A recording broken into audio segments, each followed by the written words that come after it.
क्योंकि संसार में नारायण हरि परमात्मा ने हमें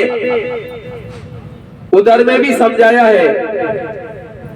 और अपने घर में भी समझाया है, संसार में भी समझाया है, हृदय में भी समझाया है, लेकिन हमारी समझ में नहीं आता। आज संसार के मालिक, सृष्टि के रचैया, सृष्टि के बनाने वाले, सृष्टि के चलाने वाले, सृष्टि के महानायक, विराट सम्राट सत्ता के मालिक आज धराधाम पर मौजूद हैं, साकार तन में मौजूद है। मानव धर्म की स्थापना के लिए, सत्य धर्म की स्थापना के लिए, मानवता को लागू करने के लिए, मानव धर्म को लागू करने के लिए, मानवता को जोड़ने के लिए, एक दूसरे के हृदय में प्रेम जगाने के लिए आज परमात्मा का प्राकट संसार में हुआ है। सत्यनारायण का प्राकट इस संसार में हुआ है। सत्संग जी, इस दरबार पर, परमात्मा के दरबार पर रुपया पैसा, वस्तु पदार्थ, सोना चांदी, हीरे मोती, जवाहरात, चढ़ावा, फूल माला, अगरबत्ती, धूपबत्ती, मेवा, मिष्ठान, फल फ्रूट, कोई भी चढ़ावा नहीं चढ़ाया जाता। और हमें अच्छी तरह परमात्मा नारायण हरि ने समझाया है, पढ़ाया है कि परमात्मा के नाम को बेचा नहीं जाता, परमात्मा के नाम से लूटा नहीं जाता, परमात्मा के नाम से भीख मांगी नहीं जाती। सत्संग जी, हनुमान जी के नाम से भीख नहीं मांगी जाती, राम जी के नाम से लूटा नहीं जाता। सत्संग जी, अगर कोई आपसे रुपया पैसा वस्तु पदार्थ परमात्मा के नाम से मांगता है तो सत्संग जी किसी को भी 5 पैसा देने की आवश्यकता नहीं है। सत्यनारायण की कथा, जो भी सत्यनारायण की कथा होती है, अपनी मेहनत की कमाई से, अपनी मेहनत की कमाई से जो धन हमें प्राप्त होता है उसी से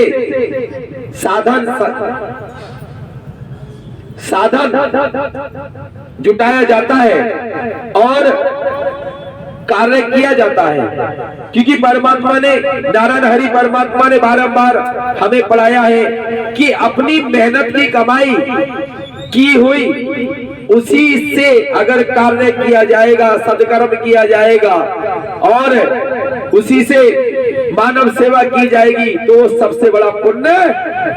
होता है। सत्संग जी, इसलिए अपने धन की, अपने मेहनत की, धन की कमाई से सत्संग जी सत्यनारायण की कथा की जाती है। यहाँ कोई रुपया पैसा नहीं लिया जाता और कमाई सत्संग जी जो हम कमाते हैं, परमात्मा ने हमें ये भी समझाया है कि अपनी कमाई में से सदकर्म के लिए हमें 1% या 2% जरूर निकालना चाहिए। क्योंकि जब हम परमात्मा पुरुषार्थ धर्मार्थ के लिए अपनी मेहनत की कमाई, अपनी मेहनत की कमाई का धन अगर हम सदकर्म, मानवता के लिए, सत्य के लिए, इंसानियत के लिए, समाज के लिए अगर लगाते हैं तो हमारी आत्मा प्रसन्न हो जाती है, हम फूल जैसे हो जाते हैं, हमारी आत्मा को संतुष्टि होना शुरू हो जाती है, हमारी आत्मा को आनंद आना शुरू हो जाता है और हमारे घर में निरोग होने शुरू हो जाते हैं, कोई कलह और कलेश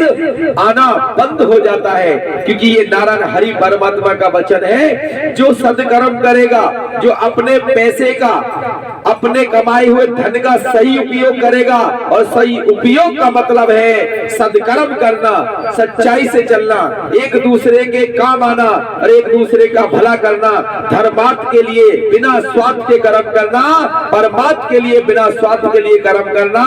और पुरुषार्थ के लिए बिना स्वार्थ के कर्म करना, ये नारायण हरि परमात्मा ने हमें पढ़ाया है और पढ़ाते आए हैं। सत्संग जी, इसलिए परमात्मा के नाम से रुपया वस्तु पदार्थ न लिया जाता था और न लिया जाएगा। तो सत्संग जी, अपनी मेहनत करने के बाद अपना कार्य करिए, परमात्मा के सदकर्म में लगाइए, मानवता में लगाइए, तो सत्संग जी परमात्मा का वचन माना जाता है। परमात्मा भी खुश होंगे और आप भी आनंदित हो जाएंगे। क्योंकि आज परमात्मा का आगमन हमें संभालने के लिए हुआ है, हमारी गंदी सोच और विचारों को संभालने के लिए, लड़ाई झगड़े से बचाने के लिए, थाने दरबार कोर्ट कचहरी से बचाने के लिए, गंदी सोसाइटी से बचाने के लिए,